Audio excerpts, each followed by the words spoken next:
Gracious Father, we thank you for another opportunity for us to hear your word. The entrance of your word giveth life and giveth understanding. Lord, we pray for revelation knowledge in the name of Jesus.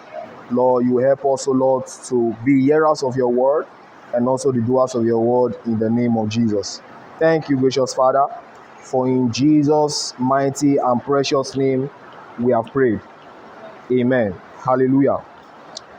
Today, we are going to be looking at the nature of the Holy Spirit. The nature of the Holy Spirit. Praise God. When we say nature, nature simply means the way, the manner at which the Holy Spirit operates. The nature of the Holy Spirit. The way and manner in which the Holy Spirit operates.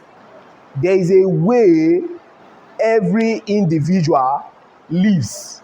There is a way every person lives.